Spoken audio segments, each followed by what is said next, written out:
Taïwan dans toute sa diversité, une émission de Radio Taïwan International. Bonjour à toutes et à tous et bienvenue dans Taïwan dans toute sa diversité. C'est Sasa qui vous accueille dans le cadre de la série sur la diversité des liens entre les défunts et les vivants à Taïwan. Ces 2 dernières semaines, pour la période de Qingming-jie, lors de laquelle de nombreux Taïwanais se rendent sur les tombes de leurs ancêtres pour les entretenir et faire des offrandes, vous avez entendu 2 chercheurs, Johan Goudin et Oliver Streiter, qui arpentent les cimetières à Taïwan pour les documenter. 2 épisodes passionnants, je suis sûre que comme moi vous avez appris plein de choses. Aujourd'hui, pour compléter, nous allons écouter le point de vue de Tiffen Lee, que vous entendez sur cette antenne, notamment pour le journal de l'actualité du lundi. J'ai voulu discuter avec elle des croyances et des pratiques dans la vie des Taïwanais et il y a un contraste entre Taïwan et la France que j'ai trouvé particulièrement intéressant. C'est que de nos jours en France, les cimetières peuvent être des lieux de promenade, voire même des lieux touristiques. On pense au Père-Lachaise à Paris par exemple. Bien sûr, c'est parce qu'il y a des personnes connues qui y sont enterrées, mais on n'a pas vraiment peur d'aller au cimetière. Alors qu'à Taïwan, il me semble qu'à part pendant la période de Qingming-jie, justement, c'est un endroit que l'on évite. Le cimetière, qu'est-ce que cela évoque pour Tiffen ? Je suis comme la plupart des Taïwanaises. Je crois que je n'ai pas pu échapper à l'influence de mes ancêtres qui m'ont dit qu'après la mort, on devient des fantômes. On hante des lieux, donc les cimetières, c'est l'endroit où se regroupe une grande densité de fantômes. Et on a aussi la croyance, si quelqu'un est mort, mal mort, eh bien, il doit chercher un vivant pour le remplacer, pour qu'il retrouve la vie, et donc la victime sera morte. Et donc, on évite de s'approcher des morts, des tombes. Le cimetière n'est jamais un lieu pour se promener. Vous, les Français, peut-être, vous allez assez souvent dans un cimetière pour se recueillir devant quelqu'un que vous connaissez, comme un geste de mémoire ou des choses comme ça. Mais chez les Taïwanais, eh bien, ils restent à distance, on peut dire, des cimetières. Et donc seulement lorsque la tradition oblige, on y va, on nettoie la tombe, mais une fois par an seulement. Lors de Qingming-jie, c'est ça ? C'est ça. En revanche, il me semble que les Taïwanais restent en lien avec leurs ancêtres dans leur vie de tous les jours. Beaucoup de familles ont un autel aux ancêtres à la maison, devant lequel on fait des offrandes les jours de fête et on brûle du papier-monnaie pour les ancêtres. Mais ça ne se fait pas au cimetière, ça se fait à la maison plutôt. Oui. Et c'est le feu qui permet la communication, d'envoyer tout ça. Non, c'est plutôt le feu, le fait de brûler les papiers, l'argent pour les morts, pour les décédés. C'est juste pour l'envoyer de l'argent. C'est comme faire le virement d'argent. Établir le lien, c'est plutôt par l'encens, les bâtonnettes d'encens. Oui, on brûle et la fumée qui monte et qui donne aussi une sorte d'arôme, c'est ça, un parfum. Et c'est ça qui lie le mort et le monde des morts et les vivants. Mais ça se fait plutôt à la maison, près de l'autel des ancêtres, c'est ça ? À la maison, uniquement à la maison. Et peut-être tu as déjà vu, à la maison, on a souvent une petite tablette sur une sorte de table très bien faite, de bon bois. Et au milieu, on met cette tablette sur laquelle inscrit, par exemple, des ancêtres ou quelque chose comme ça, sans donner de nom précis.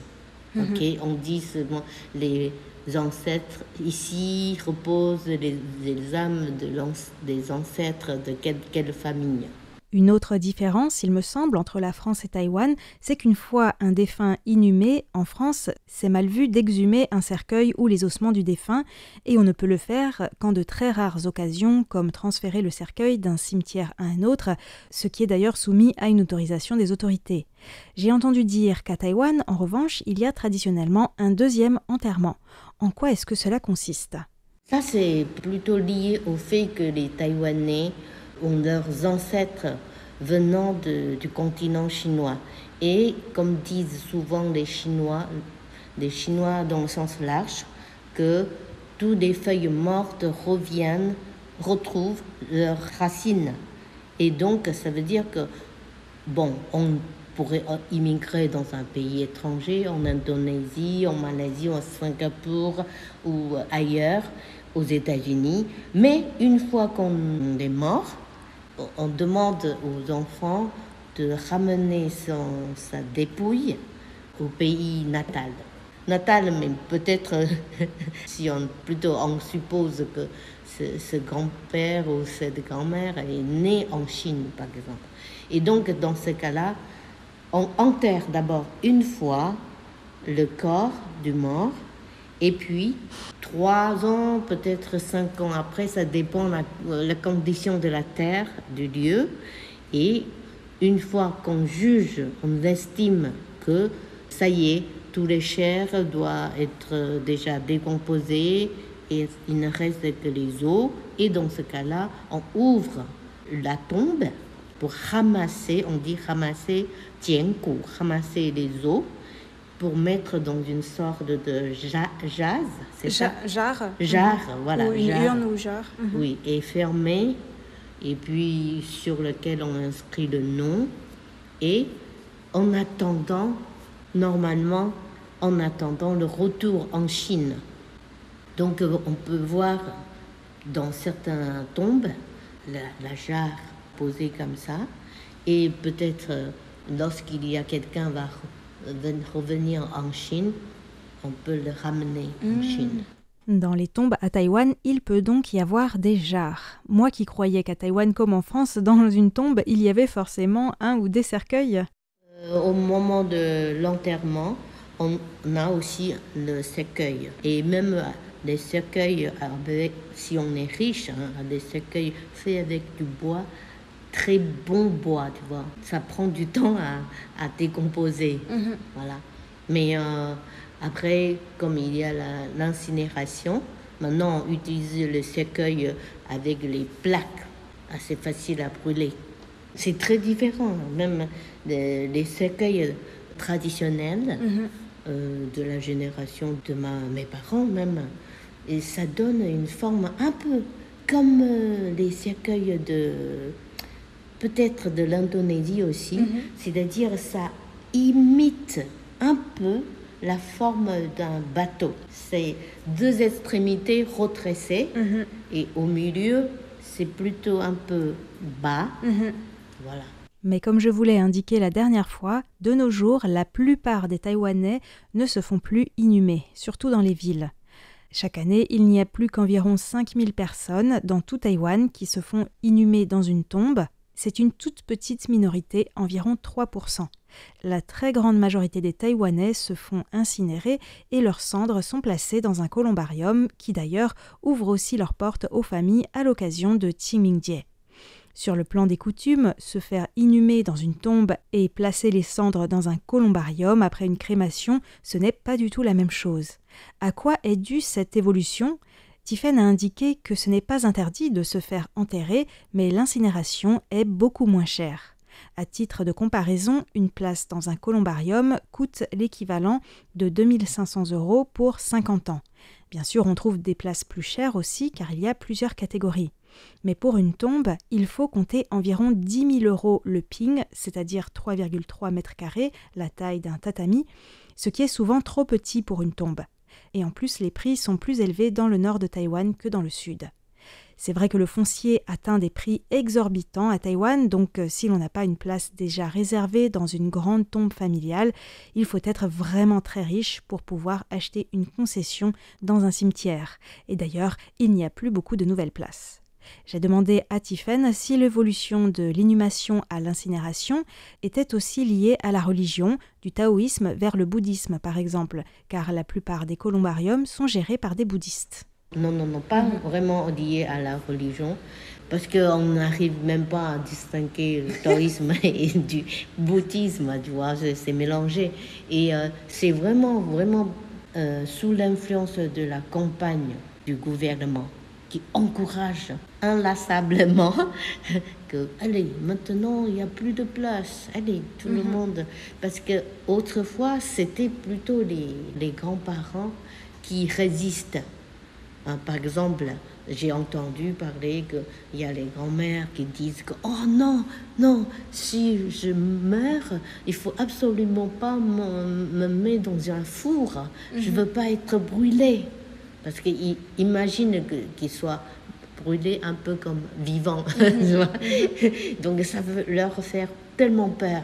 Mais en fait, après, ça a beaucoup changé. Déjà, à l'époque japonaise, les mentalités ont beaucoup changé, beaucoup modernisé aussi, hein, parce que on sait que les Japonais, à l'époque, ils aiment l'hygiène est super important. Tu vois. Donc c'est plutôt incinération pour les Japonais ou non? À cette époque-là, non, non. Mais je veux dire que ça a déjà beaucoup changé l'idée des pensées de mes parents. Donc, ça fait un changement tellement différent qu'on peut voir une distinction énorme entre mes grands-parents et mes parents.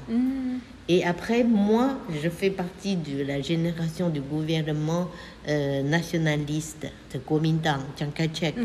Et donc ça, c'est encore une autre chose.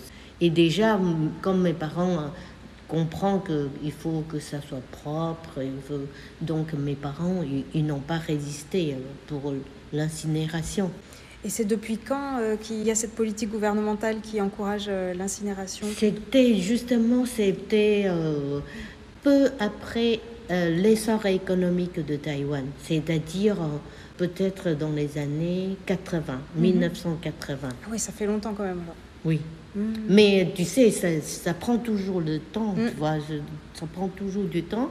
Bon, peut-être pour les 2 premières décennies, il y a relativement peu de personnes qui acceptent. Mais après, ça vient. Et 2 décennies, ça fait une génération, tu vois. Donc, lorsque mes parents étaient dans leur cinquantaine, peut-être ils hésitaient encore. Mais une fois qu'ils sont morts, ils étaient dans leurs 60-70 ans. Moi, j'avais 40 ans peut-être, et donc c'est moi qui décide parce qu'ils sont morts, tu vois. C'est une autre génération qui décide, c'est beaucoup plus facile. Johan Goudin, qui étudie les pierres tombales avec Oliver Streiter dans le cadre du projet Takbong, m'a indiqué qu'en fait l'étude des épitaphes sur les urnes funéraires était aussi très intéressant. Que ce soit dans un columbarium ou sur une tombe, l'épitaphe est composée d'une manière assez similaire. Le nom de la personne dont les cendres sont déposées dans l'urne est au centre. On y trouve aussi l'expression du temps, parfois une photo et des formules auspicieuses comme sur les pierres tombales. J'ai demandé à Tiffen si à Taïwan on achète ou on loue une place dans les columbariums. C'est acheté. C'est acheté, d'accord. Parce que, tu vois, pour les tombes, par exemple, au bout d'un moment, quand c'est trop de générations, on ne sait plus à qui appartient. Donc je me dis, si c'est loué, à un moment, on ne sait plus à qui c'est aussi, ça dépend des bâtiments, des entreprises. Parce qu'il y a aussi les boîtes qu'on peut acheter, par exemple, pour 50 ans. C'est aussi une location, on peut dire. Mais c'est forfaitaire pour 50 ans, parce qu'on suppose que 50 ans après, personne ne vienne se recueillir devant des cendres. Des cendres, voilà. Et donc, dans ce cas-là, c'est pas la peine de les garder, on va vider la place pour le suivant. En tout cas, c'est quelque chose qui occupe et préoccupe aussi les vivants. À l'époque où beaucoup de personnes ont changé d'idée pour accepter l'incinération, tout de suite on voit la spéculation de cette sorte de commerce. C'est incroyable. C'est-à-dire c'est devenu de plus en plus cher ou... De plus en plus cher et tous les jours tu peux rencontrer quelqu'un ou recevoir un appel qui te propose d'acheter réserver, on dit réserver une place pour votre mort. C'est pas super sympa d'avoir un appel comme ça. Mais cherche à te persuader d'une manière très gentille. Et comme il y a aussi des Taïwanais de ma génération, on a commencé à voir beaucoup de jeunes filles qui restent toute la vie célibataires. Et ça a beaucoup changé aussi. Parce que ma génération, c'est la première génération où les jeunes filles vont à l'école. Et donc, qui dit l'éducation, on a des diplômes, on peut avoir un boulot assez bien payé pour nous permettre de mener une vie indépendante économiquement. Et dans ce cas-là, on reste souvent toute la vie célibataire parce qu'on connaît quelle est la vie horrible d'une femme mariée. On ne veut pas se marier, on reste seul et donc on doit penser à notre mort. Donc on peut accepter l'incinération, acheter une boîte, bon, tranquille. En parlant de boîte, je me dis que d'un côté, on peut avoir l'impression de passer de boîte en boîte. D'abord, on va à l'école, au bahut, puis on travaille dans une boîte, on vit dans une cage à lapins, on se déplace dans une caisse, on se divertit parfois en boîte et on termine dans un cercueil ou une urne funéraire. Mais d'un autre côté, on peut aussi voir les choses différemment. Nous naissons de la terre et nous y retournons. D'ailleurs, à Taïwan, comme dans d'autres pays, une nouvelle possibilité a vu le jour ces dernières années, des forêts où l'on peut disperser ou enterrer les cendres des défunts au pied d'un arbre. Ce sera un futur reportage pour cette série. La semaine prochaine, nous poursuivons la discussion avec Tiffaine sur bien d'autres aspects intéressants des pratiques funéraires à Taïwan. À mercredi prochain.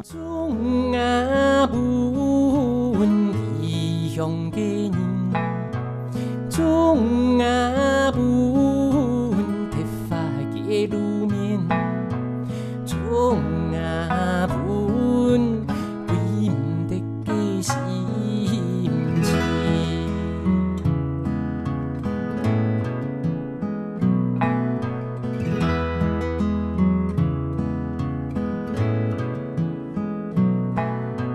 종아분 유형게